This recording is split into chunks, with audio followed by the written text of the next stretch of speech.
Welcome to the behind the scenes video of Mr. Johnson, the 3-minute video that took us 4 years to finish. This is the second of 5 10K week videos in celebration of reaching 10,000 subscribers, and I'm going to be talking about how we finally managed to finish the effects despite utterly failing to shoot the footage properly. Half of making a good effect is just planning it out ahead of time. It could be the difference between 2 weeks of effects work and a month of effects work, followed by 3 to 4 years of procrastination, and then another 2 weeks of effects work.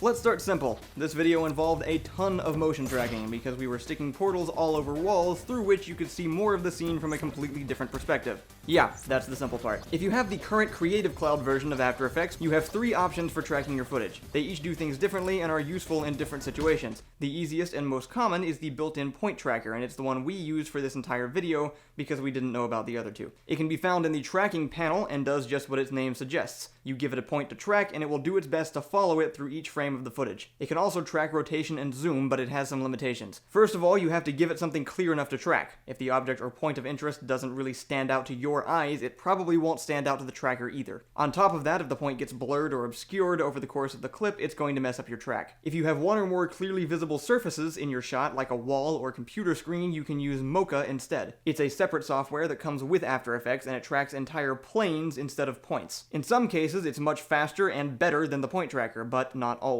It depends on what you're tracking. A lot of times, I'll just try both and see which one is more stable. Both of these trackers work if your camera is stationary on a tripod or something.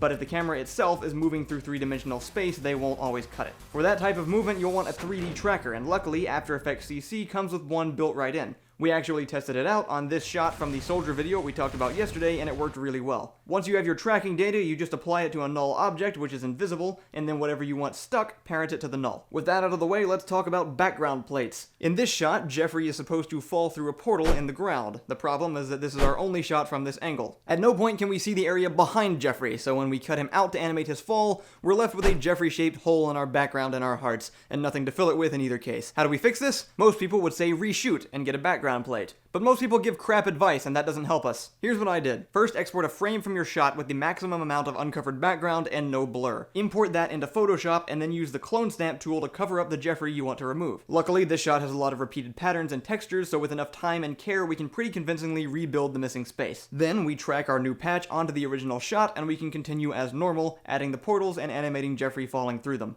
In case that wasn't challenging enough, I ran into this exact same situation a second time, but with an additional problem. Because of a sweet zoom, the top half of Ian gets cropped off right before he's supposed to fall, so I've only got his legs. Quick minigame. Think of the stupidest way I could have solved this problem and see how close you get. Basically, I followed all the same steps we just covered with Jeffrey, but cobbled together a new Ian from different frames where different parts of him were visible. By the time the seam is in frame, he's already moving too fast to see to see exactly what is wrong. The shot that took the longest time to complete, at least relative to how long it should have taken, was this one.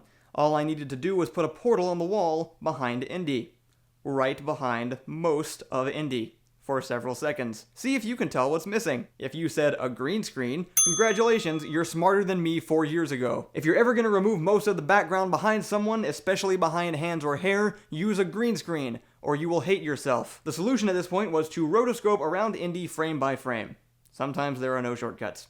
Unless you count the roto brush, which you probably should. Thanks, Adobe. The lesson to take away from this is to make sure you know exactly what your special effects involve before you start working on them. But if you didn't, you may not be stuck. There's always a way around something. It'll just take some creativity and probably an irritating amount of work. If you would like us to elaborate on anything from this video, please leave a question in the comments, and we will be happy to answer it. Tomorrow's behind the scenes video will cover our writing techniques and what it's like to act in our videos, featuring our Civ 5 sketch doing something about Gandhi. Until then, thank you for getting us to 10,000 subscribers, and have a great week. Ta-da!